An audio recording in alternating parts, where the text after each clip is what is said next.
Hello everyone, welcome to Internet Learning. Hope you all are doing well. So today we are going to discuss the topic information about goods and services of class 10th economics chapter number 5. So in the last video we started the topic consumer rights, and in that we discussed the very first right, that was safety.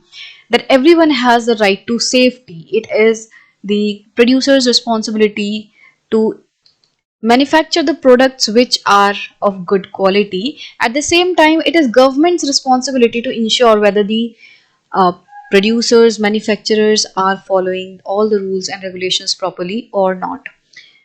So now the second important right that consumers have is right to information. That each and every consumer has the right to be informed about the goods and services he or she is using. So when you buy any commodity, you will find certain details on the packing. जब आप कोई भी goods खरीदते हो तो आप देखोगे कि सबके ऊपर ना कुछ लिखा रहता है, बहुत सारी डिटेल लिखी रहती है. And even if the product is very small in size, तो आपको क्या देखने मिलेगा कि उसका जो डब्बा रहता है, उसकी जो पैकेट रहती है, उस पे बहुत इंफॉर्मेशन लिखी रहती है. मतलब अगर प्रोडक्ट के ऊपर इंफॉर्मेशन लिखना पॉसिबल नहीं है, स्मॉल है साइज में, तो उसके डब्बे के ऊपर, उसका जो पैकेट रहता है उसके ऊपर सारी इंफॉर्मेशन दी होगी.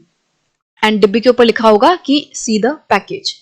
मतलब कि चाहे कुछ भी है, चाहे सामान छोटा है, बड़ा है, चाहे खाने का है, चाहे कुछ भी है, आपको इंफॉर्मेशन देखने मिलेगी प्रोडक्ट्स के ऊपर. These details are about ingredients used, price, batch number, date of manufacture, expiry date and the address of the manufacturer. तो क्या क्या डिटेल लिखी रहती हैं प्रोडक्ट्स में. तो नॉर्मली आपको देखने मिलेगा उस प्रोडक्ट को बनाने में जो इंग्रेडिएंट्स यूज हुए हैं, उसका क्या प्राइस है, उसका बैच नंबर क्या है, किस डेट को मैन्युफैक्चर हुआ है, क्या उसकी एक्सपायरी डेट है, मैन्युफैक्चरर का एड्रेस क्या है. ये सारी इन्फॉर्मेशन लिखी रहती है. इसके अलावा भी बहुत सारी इन्फॉर्मेशन आपको प्रोडक्ट्स में देखने मिलेगी. जैसे अगर आपको कोई क्वेरी है तो वो अपना ईमेल नंबर दे देते हैं, कॉन्टैक्ट नंबर, जो कस्टमर केयर सर्विस का कॉन्टैक्ट नंबर है वो सब देते हैं. उस पर कॉशन लिखा रहता है, डायरेक्शंस ऑफ यूज लिखा रहता है. ये सारी चीजें जो हैं उस इन्फॉर्मेशन उस प्रोडक्ट में दी होती हैं इन्फॉर्मेशन के तौर पे. When we buy medicines on the packets, you might find directions for proper use. जब आप दवाइयाँ खरीदते हो तो आपको ज्यादातर देखने मिलेगा दवाइयों के ऊपर मतलब स्पेसिफिकली लिखा रहता है डायरेक्शंस फॉर प्रॉपर यूज, कि इसको किस तरीके से यूज करना है. And information relating to side effects and risk associated with the usages of that medicine. And proper use के साथ साथ उस पर क्या क्या लिखा रहता है कि इस दवाई के क्या क्या साइड इफेक्ट्स हो सकते हैं, इस दवाई को अगर आप लेते हो तो उसके क्या रिस्क हो सकते हैं. ये सारी चीजें लिखी होती हैं. When you buy garments, you will find information on instructions for washing. जब आप कपड़े खरीदते हो तो कपड़ों पे उनकी उनका कोई इंग्रेडिएंट, उनकी कोई मैन्युफैक्चरिंग या एक्सपायरी डेट नहीं लिखी होती, बट उस पर एक बहुत इंपॉर्टेंट जरूरी जो चीज है वो क्या लिखी रहती है, इंस्ट्रक्शंस फॉर वॉशिंग. क्योंकि कपड़ों के केस में हमारे लिए ये जानना जरूरी नहीं है कि कपड़ा कब बनाए, कब एक्सपायर होगा, या मतलब बाकी इंफॉर्मेशन हमारे लिए बहुत ज्यादा जरूरी नहीं है. What is more important is how to take care of that cloth. उस गारमेंट की, उस कपड़े की कैसे हम देख रेख करें. आपको देखने मिलेगा कि उसके ऊपर ना, जैसे जैसे टी शर्ट वगैरह आप ले रहे हो तो उसमें एक टैग लगा रहता है. एंड टैग में क्या लिखा रहेगा कि इसको ठंडे पानी से धोना है, या इसको वॉशिंग मशीन में नहीं धोना, हैंड वॉश करना है. जो महंगी साड़ी वगैरह रहती हैं उन पे लिखा रहता है, उनके डब्बे पे या उन पे भी टैग लगा रहता है, जो कि मतलब उसमें लिखा रहता है कि इसको सिर्फ ड्राई क्लीनिंग कराएं. तो इंस्ट्रक्शंस दिए होते हैं कि कैसे इसको यूज करना है या कैसे इसको वॉश करना है, वो चीजें लिखी रहती हैं. तो ऐसा क्यों है, क्यों ये सारी इंफॉर्मेशन दी जा रही है. तो इसका सबसे बड़ा रीजन ये है कि गवर्नमेंट ने रूल्स एंड रेगुलेशंस बनाए हुए हैं. गवर्नमेंट जो है वो उसने इस तरीके के रूल्स एंड रेगुलेशंस बनाए हुए हैं कि कंपनीज को अपने प्रोडक्ट के बारे में ये सारी इंफॉर्मेशन जो है वो देनी होगी. एंड गवर्नमेंट ने ये रूल्स एंड रेगुलेशंस क्यों बनाए हैं, गवर्नमेंट को क्यों जरूरत पड़ी रूल्स एंड रेगुलेशंस बनाने की कि मैन्युफैक्चरर्स को अपने प्रोडक्ट की सारी इंफॉर्मेशन डिस्क्लोज करनी है. व्हाई? बिकॉज जो कंज्यूमर्स हैं उनके पास है right to be informed. Consumers के पास ये अधिकार है कि उनको इंफॉर्मेशन मिले about the particulars of goods and services that they purchase. जो वो प्रोडक्ट, जो वो गुड्स या सर्विस खरीद रहे हैं, उसकी बारे में, उसकी डिटेल लोगों को मिले, ये उनका अधिकार है. Consumers can then complain and ask for compensation or replacement if the product proves to be defective in any manner. उस इंफॉर्मेशन से क्या होगा, क्यों इंफॉर्मेशन देनी जरूरी है, क्यों राइट टू इंफॉर्मेशन मिला है, कंज्यूमर्स को आखिरकार राइट टू इंफॉर्मेशन क्यों दिया गया। तो ये चेन कहाँ से शुरू हुई, कंज्यूमर्स के पास राइट टू इंफॉर्मेशन है, या यूं कहें गवर्नमेंट ने रूल्स रेगुलेशंस बनाए जिनके थ्रू जो कंज्यूमर्स हैं उनको राइट टू इंफॉर्मेशन मिला, कि उनके पास ये अधिकार है कि उनको अपने प्रोडक्ट्स एंड सर्विसेज के बारे में जिनको वो यूज कर रहे हैं उनके बारे में उनको प्रॉपर इंफॉर्मेशन मिले। एंड इस वजह से जो लोग हैं, जो प्रोड्यूसर्स हैं, वो अपने प्रोडक्ट में ये सारी इंफॉर्मेशन देते हैं। होता क्या है कि इंफॉर्मेशन क्यों देनी जरूरी है, ताकि जब कंज्यूमर प्रोडक्ट को खरीदे तो वो उस इंफॉर्मेशन को पढ़ के प्रोडक्ट के बारे में जान सके। अगर प्रोडक्ट में कोई भी डिफेक्ट होता है या किसी भी तरीके से प्रोडक्ट सही नहीं है तो उस केस में कंज्यूमर कंपनसेशन क्लेम कर सकता है, रिप्लेसमेंट मांग सकता है कि ये प्रोडक्ट जो है डिफेक्टिव है, आप मेरे को रिप्लेसमेंट दो। एग्जाम्पल के तौर पे, if we buy a product and find it defective well within the expiry period, we can ask for a replacement. जैसे आपने न्यूज़ वगैरह देखी होंगी, जैसे बहुत सारी यूट्यूब पे वीडियोस हैं आती रहती हैं जिसमें ना, जैसे किसी ने कोई पर्टिकुलर चॉकलेट खरीदी है तो वो उसमें दिखाते हैं उस चॉकलेट में क्या है, कीड़े लगे हुए हैं। जैसे उन्होंने पैकेट खोली उसमें कीड़े लगे हुए थे। इसी तरीके से उन्होंने कोई और चीज खरीदी, उसमें फफूंद लगी हुई थी, सड़ा हुआ था। एंड जब उन्होंने एक्सपायरी डेट देखी तो एक्सपायरी डेट अभी खत्म नहीं हुई थी, मतलब कि अभी एक्सपायरी डेट नहीं आई थी, प्रोडक्ट जो है वो एक्सपायरी डेट से पहले ही खराब हो चुका है। तो इस केस में जो कंज्यूमर है वो रिप्लेसमेंट मांग सकता है। वो कंपनी को ये कह सकता है कि ये जो प्रोडक्ट है वो मैंने इस टाइम पे लिया है, ये एक्सपायरी पीरियड के अंदर है, फिर भी ये खराब है, तो कंपनी फिर उसको रिप्लेस करके देगी। सोचो अगर ये इन्फॉर्मेशन लिखी ही ना होती, अगर प्रोडक्ट के ऊपर ये नहीं बताया गया होता कि प्रोडक्ट कब एक्सपायर होगा, तो क्या कभी कंज्यूमर को ये जो रिप्लेसमेंट है वो मिल पाती। जो प्रोड्यूसर है वो कह देता कि अरे तुमने तो बहुत टाइम बाद लिया है, इतनी टाइम बाद थोड़ी प्रोडक्ट लेते हैं, हमने तो मैन्युफैक्चरिंग डेट लिखी हुई है, इसके कुछ दिन के अंदर अंदर ले लेना था तुम्हें, अब तो ये खराब हो गई। तो मतलब एक तरीके से बहुत चीजें वेग रहेंगी, किसी को रिस्पॉन्सिबल ठहराना बहुत मुश्किल होता। तो इसीलिए इन्फॉर्मेशन देखो कितनी इंपॉर्टेंट यहाँ पे साबित होती है जब एक्सपायरी पीरियड लिखा रहता है। If the expiry period was not printed the manufacturer would blame the shopkeeper and will not accept the responsibility. अगर उस पर एक्सपायरी पीरियड नहीं लिखा होता तो जो मैन्युफैक्चरर है वो कभी अपनी गलती को कबूल नहीं करता और वो सारी रिस्पॉन्सिबिलिटी शॉपकीपर के ऊपर डाल देता कि ये दुकानदार की गलती है, उसकी वजह से प्रोडक्ट खराब हुआ है। If people sell medicine that have expired severe actions can be taken against them. Again अगर जैसे दवाइयों पे भी इसी तरीके से मैन्युफैक्चरिंग एंड एक्सपायरी डेट लिखी रहती है, तो अगर कोई शॉपकीपर, अगर कोई पर्सन एक्सपायर्ड दवाइयों को बेच रहा है तो बहुत ही ज्यादा कड़े एक्शन, सीवियर मतलब बहुत ही ज्यादा खतरनाक, एकदम कड़े एक्शन जो हैं उस पर्सन के खिलाफ लिए जा सकते हैं।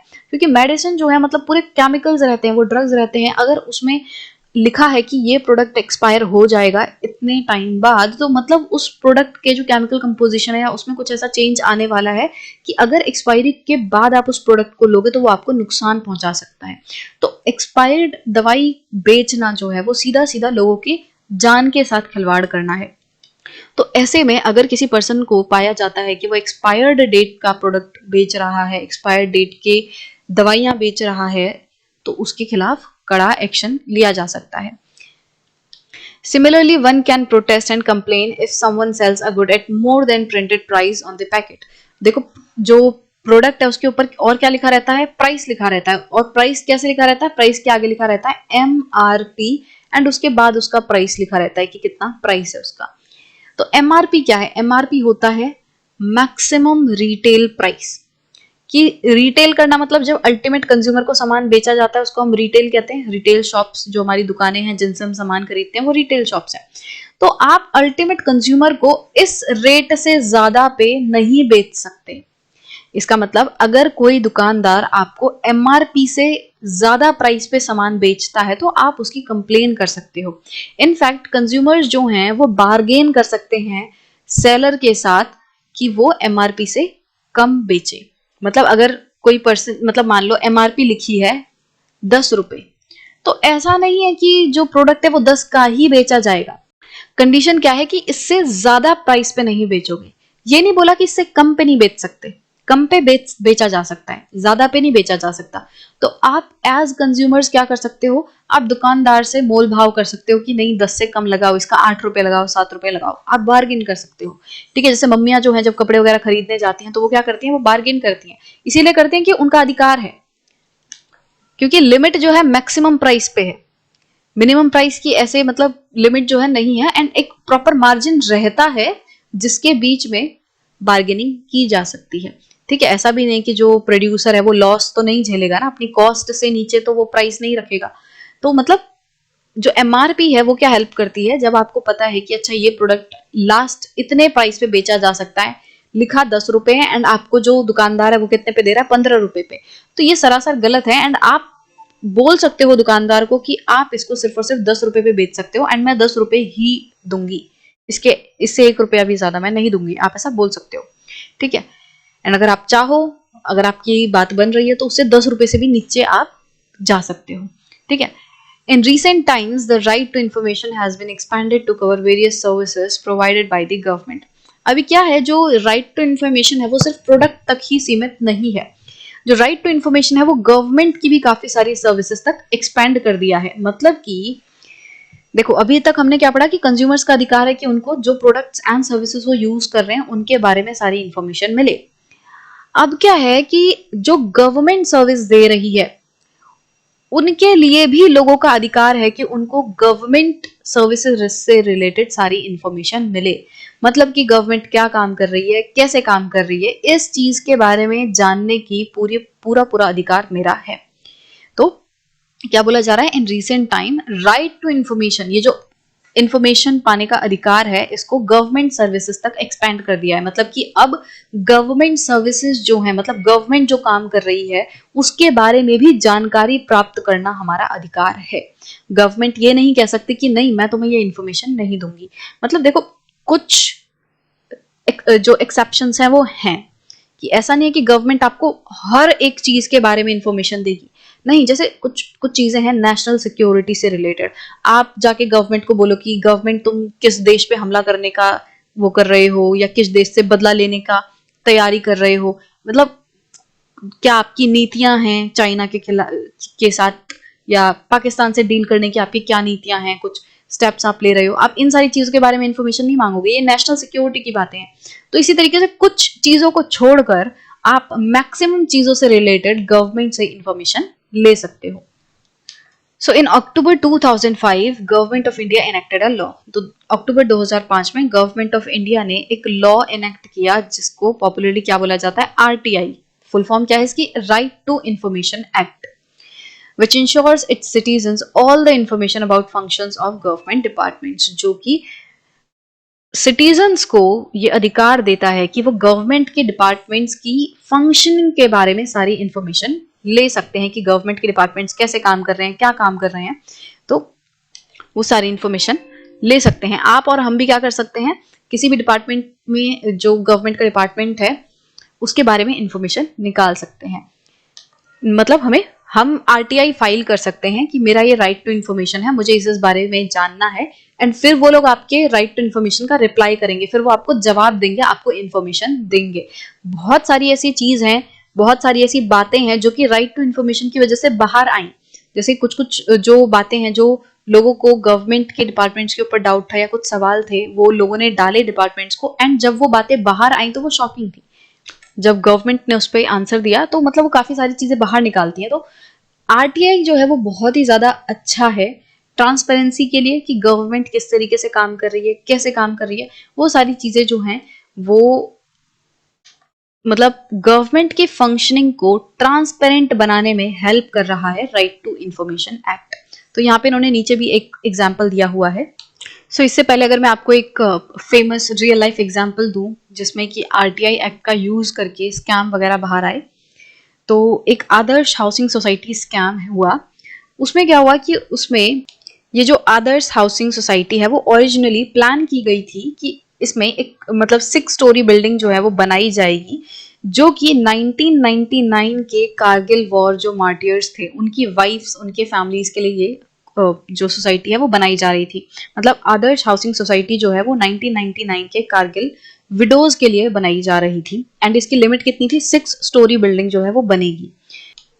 बट हुआ क्या कि जब ये बिल्डिंग वगैरह बनी तो बिल्डिंग बन के कितनी आई, 31 स्टोरी बिल्डिंग जो है वो बनाई गई एंड उसमें काफी सारे मिनिस्टर्स, काफी सारे आर्मी ऑफिशियल्स जो है वो उन्होंने मार्केट प्राइस से काफी कम प्राइस पे जो घर हैं, जो अपार्टमेंट्स है वो खरीदे। और जिस तरीके से ये बिल्डिंग बनाई गई, जिस तरीके से सारा काम हो रहा था, उससे काफी ज्यादा ये चीज क्लियर थी उसको बनाने में कुछ ना कुछ गड़बड़ की गई है एंड कोई भी एनवायरमेंटल क्लियरेंस वगैरह नहीं लिया गया। क्योंकि मतलब जो एरिया था वो कोस्टल रेगुलेशन जोन था, मतलब वहां पे वो कोस्टल इलाका था एंड वहां पे काफी सारे एनवायरमेंटल क्लियरेंस लेनी होती हैं कि वहां पे कोई बिल्डिंग बनाना, वहां पे कोई स्ट्रक्चर खड़ा करना एनवायरमेंट के लिए सेफ है कि नहीं, एनवायरमेंट को इससे नुकसान होगा कि नहीं। तो इस तरीके से क्लियरेंसेस ली जाती हैं कि हाँ सब कुछ सही है। तो वो क्लियरेंसेस भी नहीं ली गई इस बिल्डिंग को बनाने से पहले, ये चीज बाहर आई।